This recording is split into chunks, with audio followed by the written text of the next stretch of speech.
I'm Veronica Dudo in Washington, D.C. Tonight on EWTN News Nightly, Vatican Summit. Secretary of State Marco Rubio meets with Pope Leo XIV. What they discussed. Strategic reset. The Brazilian president visits the White House today. What each side hopes to achieve. Uphill battle. New graduates face a tough job market as entry-level openings hit record lows and competition intensifies. What it means for the future. Plus, spiritual pilgrimage. The Holy Father embarks on another landmark pilgrimage, where he's going and what he'll do. These stories and more tonight. From EWTN, the Global Catholic Network, this is EWTN News Nightly.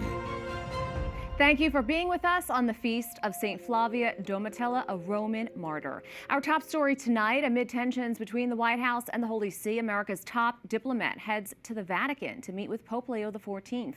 Secretary of State Marco Rubio was greeted by the Holy Father in the Apostolic Palace. In recent weeks, Pope Leo has rejected President Trump's suggestion that he supports Iran's nuclear ambitions, adding that the Church has spoken out for years against all nuclear weapons.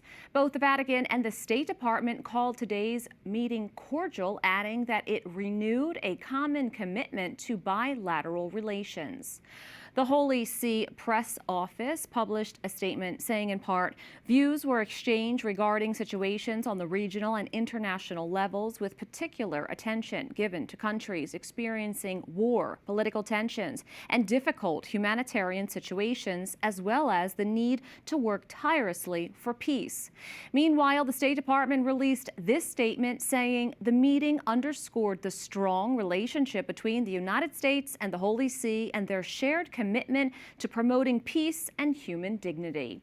We have two experts joining us tonight to talk about the importance of the meeting for relations between the Holy See and the U.S. and the larger impact it might have on the world. Joining us now is Francis X. Roca, Senior Vatican Analyst for EWTN News. Thanks so much for coming back on. Thank you. Now, the White House says the message to Iran was very simple, that it cannot obtain a nuclear weapon. Meanwhile, the Holy See has often spoken about the dangers of nuclear warfare. So it sounds like both President Trump and the Holy Father are in agreement on this point, but yet there have been ongoing tensions. Do you think whatever the issue was has been resolved? Well, I think it was probably had been resolved already when the Pope traveling in Africa had rebutted President Trump and said he wasn't afraid of the Trump administration. But then he said, I don't want to have a debate. I'm not a politician. Then President Trump, again this week, accused Pope Leo of wanting Iran to have a nuclear weapon. And then the Pope had to say, if you're going to criticize me, do it truthfully. So he shot back. So I think, we saw the meeting today with Secretary of State, U.S. Secretary of State at the Vatican. There are attempts on both sides to try to smooth things over, but the president will say what it comes into his head, I guess, and that's always a wild card. The Vatican statement referenced countries suffering from war, political tensions, and humanitarian crises. Which global hotspots do you believe were likely central to the talks beyond Iran? Well, they probably talked about Cuba, which we know is a subject that's very great concern to Pope Leo, and then perhaps also Venezuela and what happened there. I think there's unfortunately no limit to the number of countries that have these problems. It was interesting that the Vatican statement said that they had an exchange of views, which is highly neutral language. It wasn't either expressing harmony, but nor disagreement. So I think there's an attempt to sort of preserve a relationship which has been tested, let's say, in the last few weeks. They also described it, I believe, as cordial talks. We do know Secretary of State Rubio met with the Vatican Secretary of State, Cardinal Pietro Parolin, today as well. How would the nature of that meeting be different from the one with the Holy Father? Well, I think usually when a visiting head of state, of course, that's not the case with Marco Rubio, we can assume it follows the same pattern because the order was the same. They get into more detail. They're more likely to get into specific issues and specific disagreements with the Secretary of State or the Secretary for Relations with States. So that was a probably more technical and perhaps a more frank conversation. With the Pope, I think things tend to remain at a more general and decorous level. How How important is the continued Vatican-U.S. relationship under this papacy, especially as global conflicts increasingly intersect with religious freedom and humanitarian concerns? Well, I think the United States and the Holy See have had relations, formal diplomatic relations since the 1980s. It's an unusual relationship because it's not a territorial nation state with an army and so forth. The U.S. benefits, I think, from the vast diplomatic network of the Vatican and all the information it has, and also its moral authority. I think the fact that the Pope now is an American lends his statements even more weight in the American political scene, and so that's something that any administration, even after the Trump administration, will have to take account of. Francis X. Roca, thank you. Thank you.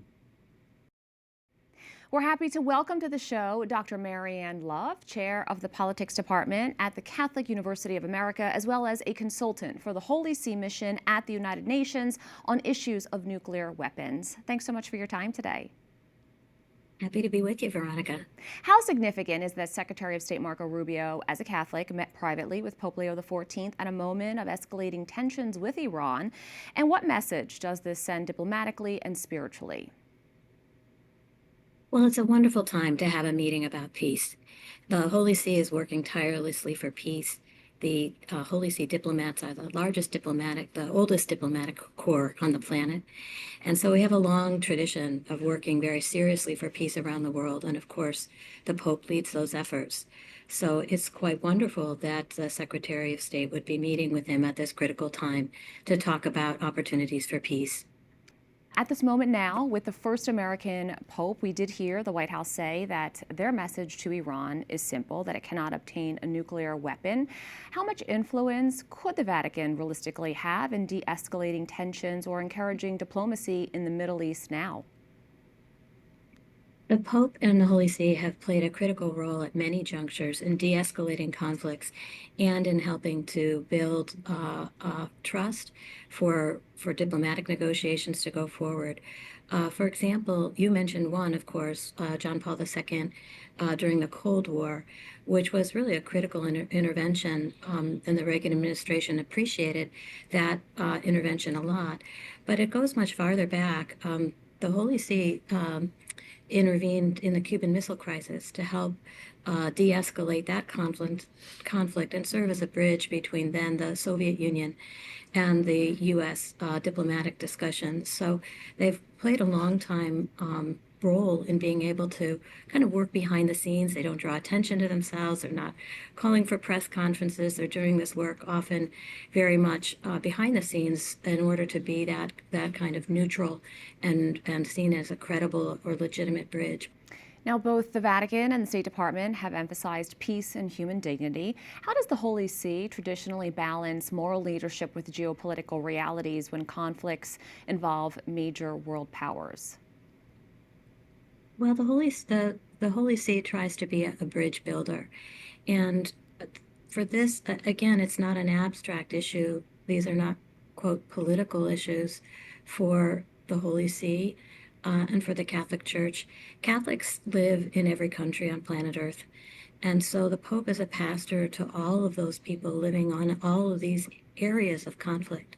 That means that the Catholic Church has firsthand knowledge, front row knowledge of what's happening in these areas of conflict.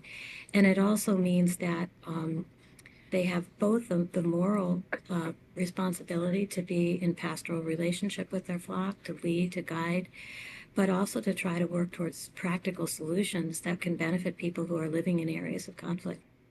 Dr. Marian Love, thank you so much. Thank you very much, Veronica.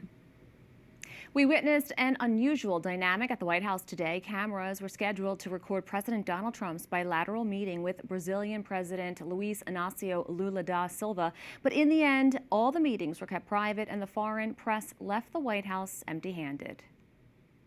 A West Wing staff member captured video of the moment President Trump welcomed the head of Brazil to the South Lawn of the White House. Next, we were expecting the two leaders to hold a public press conference in the Oval Office. U.S. and foreign journalists waited for hours, but eventually the on-camera remarks were canceled. Instead, President Trump posted this update, writing, "Just concluded my meeting with Luis Inácio Lula da Silva, the very dynamic president of Brazil. We discussed many topics, including trade and specifically tariffs. The meeting went very well. Our representatives are scheduled to get together to discuss certain key elements. Additional meetings will be scheduled over the coming months as necessary." Later, President Lula did speak to the press at the Brazilian embassy in Washington, D.C. President Lula is no stranger to D.C. He met with President Joe Biden in 2023 and other American presidents before that. This meeting reportedly came together in recent days and follows President Lula's criticism of the U.S. war with Iran. Tehran is moving to cement its wartime gains, proposing new restrictive rules for the Strait of Hormuz that could permanently reshape global trade. The proposed regulations would grant Iran unprecedented authority over which vessels can pass through the vital waterway, citing security and environmental concerns. Meanwhile, Iran remains under a historic total internet blackout, leaving 90 million people offline. This digital kill switch has paralyzed the economy and silenced dissent as the regime enforces a strict wartime blockade. We're happy to welcome Alan Silberberg, founder and CEO of the DigiJax Group. Thanks so much for your time. Thank you. We are now 2 months into what's described as a near total internet blackout in Iran. First, how is this impacting citizens? People who work in the government and or who are sort of selected officials or selected families actually can purchase their own sort of plan and are being given what's called a white SIM card. And the white SIM card basically gives them access to the internet. So there's now a truly bifurcated situation where the population is completely cut off, but the leaders and the wealthy people who are supporting the leadership there are still able to communicate. Fascinating to see that two-tiered system. Now, secondly, how does this level of digital isolation reshape Iran's offensive cyber capabilities and its strategy abroad? I mean, that's a very interesting question. It actually may not affect their offensive cyber capabilities at all. And the reason for that is because starting in around 2012, the Iranian government made a choice to start building an internal capability to shut off the external internet while still being able to communicate internally. So what that means probably also is that they would have command and control servers set up that are also separately connected or using some sort of foreign communication telecom like China or Russia to sort of support it. Are we seeing cyber attacks targeting private U.S. companies in retaliation for the military mission Operation Epic Fury? A huge increase in cyber attacks since the war started in February, really since January, and not just against sort of your most famous companies that we all have heard of, but a lot of attacks against water utilities in local areas and also other types of critical infrastructure, which is often now the real target of nation-state cyber attacks. Now, for everyday Americans and critical industries, how real is the threat of spillover from the battlefield to the private sector, and what's being done about this? For the average American, where we're seeing this kind of impact, obviously we're seeing huge increases in gas prices, which is not just because of the actual war, but it is also because of cyber attacks on oil facilities and refineries in the Middle East and reduced capacity. So you kind of see where the cyber plays a role in all of this. Alan Silberberg, thank you so much. Thank you very much. A growing police scandal is playing out right in Congress's backyard. 13 members of Washington, D.C.'s Metropolitan Police Department have been placed on administrative leave and face possible firing. This follows an internal investigation into charges that top brass reportedly doctored the numbers to cover up the city's high crime rate. Now, U.S. lawmakers are demanding answers. Capitol Hill correspondent Eric Rosales has been following this story and joins us now. Eric.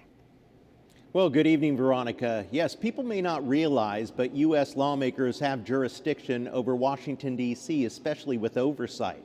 Members of the House Oversight Committee launched an investigation into D.C. Metro Police crime stats after several police whistleblowers came forward claiming that they were forced to water down the crime statistics in the city during the Biden administration. Well, last August, President Trump declared a crime emergency and sent in National Guard troops. Oversight Committee Chair Congressman James Comer is now demanding that the D.C. Police Department share the findings of its internal investigation into alleged crime data manipulation. The Metro Police Department would cite these crime statistics and try to say crime was down. I don't think anybody was buying that. The accountability is that they were lying, and 13 police officers have been removed. And it's very difficult to remove a government employee. Back in December, Oversight Committee Republicans released a report including testimony from police whistleblowers accusing former D.C. Police Chief Pamela Smith of pressuring commanders to change crime classifications, downgrading violent crimes as lesser offenses to improve the city's public image. Committee Democrats claim the report was hogwash. Quote, the Trump administration lied about crime in D.C. to justify illegally deploying troops and attempting to take control of MPD. Commanders uniformly testified that crime in D.C. has significantly decreased since 2023. D.C. police data claims to show a 35% decrease in violent crime in 2024 and over a 30% drop last year. When I asked Democrats about the police department's latest actions, some tried to brush me off. That's a great question for another day. I think that was the last question. Well, I just wanted to see what. Thank you. That wasn't good enough, so I took my questions to others on the Oversight Committee. The homicide rate declining, FBI data showing the crime rate declining. That's different from the narrative you hear from my Republican colleagues here. That can be true. It could also be true that in the bowels of the D.C. Police Department, there were some officers or some in leadership who were padding their numbers. Republican Senator Eric Schmidt blames Democrats for high crime rates. As a former attorney general, former prosecutor, I can tell you all of these myths that have been floated by the left for so long, this toxic empathy, this soft on crime approach, it doesn't work. And it's literally killing people. Chairman Comer tells me that he plans to hold hearings on the findings in the police investigation, and that report should come out any time. Those 13 officers placed on administrative leave, all captains and above in leadership, and they were given notices of termination but remain on the force until due process is done. At the Capitol, Eric Rosales, EWTN News Nightly. Thanks, Eric. Several tornadoes tore through southern Mississippi, leaving hundreds of homes damaged and at least 17 people injured. Downed trees blocked roads and cut power to thousands of residents. We can't even get through here, bro. This is I-55, this is the interstate. It laid all these down. So far, no deaths have been reported, although some residents remain trapped in their homes. The Weather Service reports that more storms are forecasted for southern states, including Alabama, Georgia, and Texas. A global health scramble is underway as the World Health Organization identifies 8 hantavirus cases linked to the cruise ship, with 3 deaths already confirmed and infections spreading across 5 countries. Authorities are racing to trace passengers from the vessel's recent polar voyage. The ship is now expected to dock in Spain, where health officials will begin a massive quarantine effort to prevent further spread. We have a lot more still to come on EWTN News Nightly Reality Check. New graduates are facing a tough job market, but is artificial intelligence really to blame? We'll break it down and find out what's actually driving the numbers.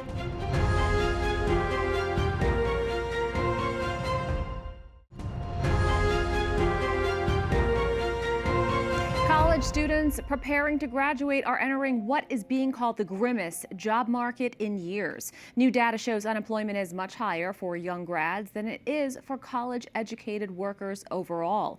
Recent college graduates between the ages of 22 and 27 are facing an unemployment rate of 5.6%. That's nearly double the rate for workers of all ages with college degrees. This is according to the Federal Reserve Bank of New York. Here to discuss what's happening for graduates is Professor Carl Van Horn, a distinguished professor of public policy at Rutgers University. Thanks so much for coming on.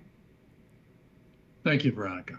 Students are graduating and they're looking to enter the workforce and begin their careers. Should they be concerned about finding jobs?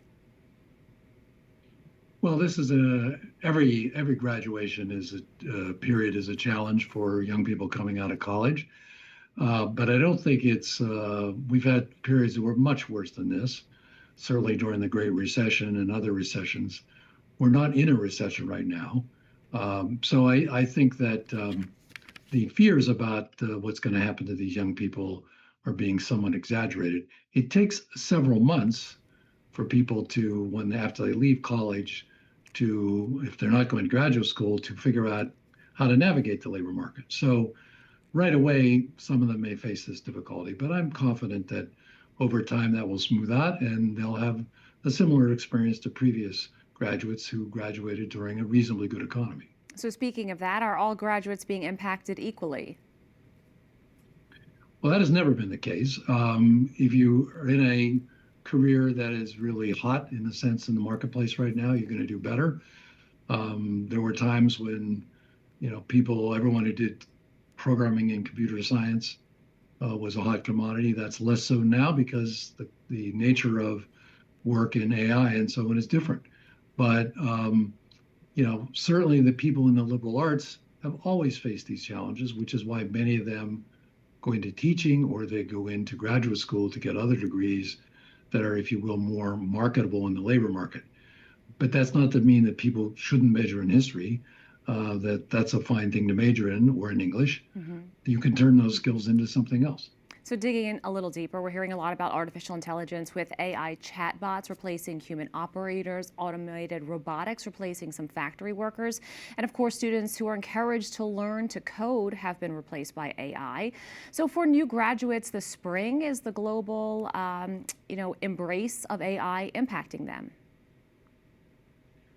I think the best way to think about AI is that it augments that rather than replaces.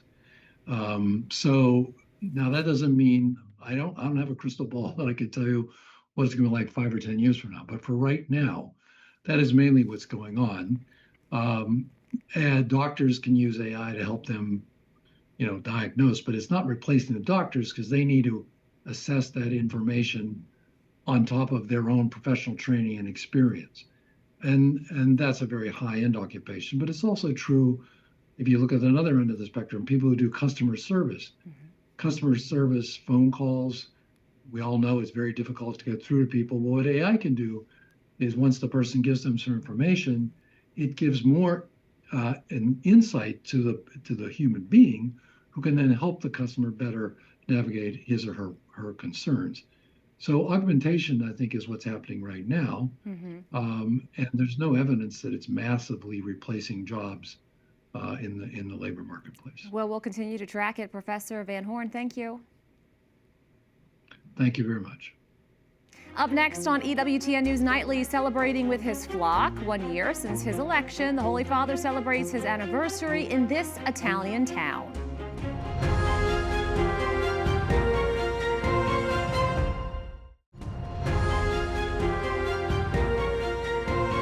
Speaker Mike Johnson and Department of Housing and Urban Development Secretary Scott Turner participated in the 75th National Day of Prayer service at the U.S. Capitol this morning.